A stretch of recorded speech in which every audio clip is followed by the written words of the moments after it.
তাদের প্রতিবাদ ছিল কি? তাদের প্রতিবাদ ছিল অন্যায়ের বিরুদ্ধে। তাদের প্রতিবাদ ছিল সমগ্র বাংলাদেশের মানুষের যে অধিকার কেড়ে নেওয়া হয়েছিল তার বিরুদ্ধে।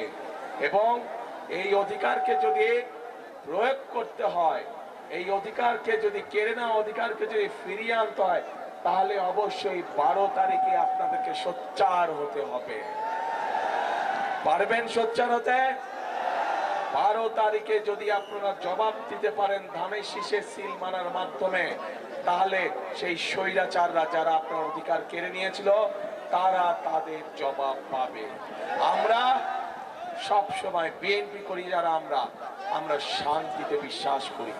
আমরা সকল ধর্ম বর্ণের মানুষকে নিয়ে আমরা একসাথে শান্তিতে বসবাস করতে চাই। আমাদের কাছে মুখ্য হচ্ছে সে বাংলাদেশের নাগরিক। আমাদের কাছে ধর্মটা মুখ্য নয়, আমাদের কাছে জাতপাত মুখ্য নয়, আমাদের কাছে মুখ্য হচ্ছে সে বাংলাদেশের মানুষ। কাজেই মানুষকে মানুষ হিসাবে আমরা মূল্যায়ন করতে চাই, মানুষকে মানুষের মূল্যায়ন করতে হবে। এবং সেই জন্যই প্রিয় ভাই বোনেরা, আমরা যদি দেশে জনগণের শাসন কায়েম করতে পারি, আমরা যদি দেশে জনগণের সরকার প্রতিষ্ঠিত করতে পারি, আমরা যদি দেশে জনগণের কাছে জবাবদিহিমূলক সরকার প্রতিষ্ঠা করতে পারি, তাহলেই একমাত্র সম্ভব দেশ এবং জনগণের প্রকৃত যে সমস্যাগুলো আছে সেই সমস্যাগুলোর সমাধান করা।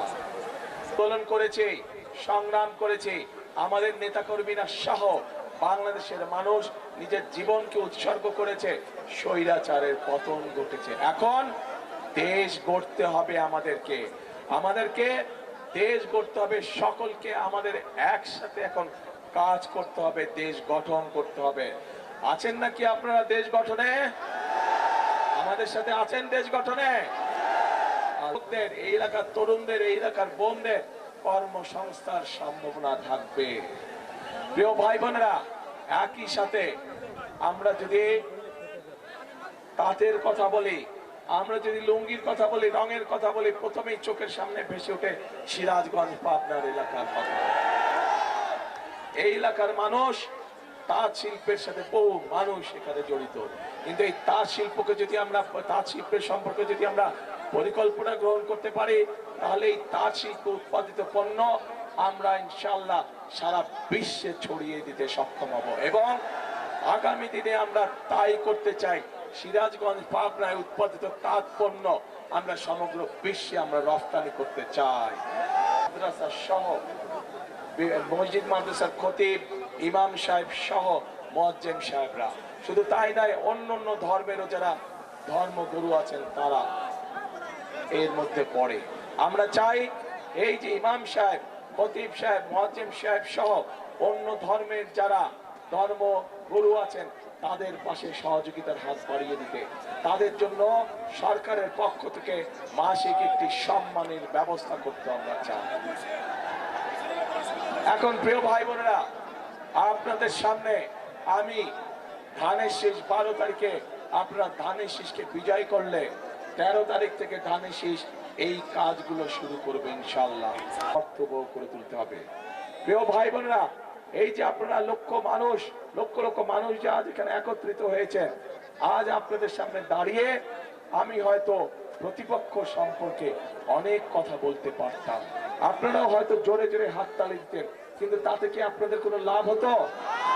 লাভ হতো না। বাংলাদেশের মানুষ এখন জানতে চায়, বাংলাদেশের মানুষ এখন দেখতে চায় যে কোন রাজনৈতিক দল কি পরিকল্পনা গ্রহণ করবে দেশ এবং জনগণের জন্য, যাতে জনগণ এবং দেশ আগামীতে সামনের দিকে এগিয়ে যেতে পারে। আমরা আপনাদের সামনে পরিকল্পনা দিয়েছি প্রিয় ভাই বোনেরা, বিএনপি আপনাদের সামনে পরিকল্পনা দিয়েছে, এবং এই মুহূর্তে বিএনপি একমাত্র রাজনৈতিক দল যেই দলের অভিজ্ঞতা আছে কিভাবে দেশকে সুন্দরভাবে সামনের দিকে পরিচালিত করতে হয়। বিএনপি ছাড়া এই মুহূর্তে বাংলাদেশকে সঠিকভাবে পরিচালনা করতে পারে অভিজ্ঞতা সম্পন্ন এরকম কোন রাজনৈতিক দল নেই।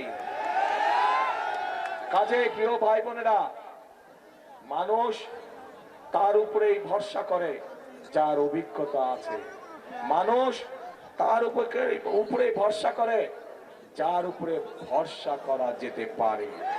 মানুষ তার উপরেই ভরসা করে যে মানুষকে বিপদের সময় ফেলে রেখে চলে যায়নি।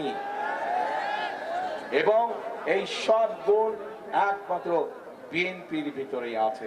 প্রিয় ভাই বোন, কাজে আসুন, আজকে যদি আমাদেরকে দেশকে গড়তে হয়, আজকে যদি এই 20 কোটি মানুষকে একসঙ্গে নিয়ে বাংলাদেশকে সামনের দিকে এগিয়ে যেতে হয়, তাহলে সকলকে আমাদেরকে ঐক্যবদ্ধ থাকতে হবে।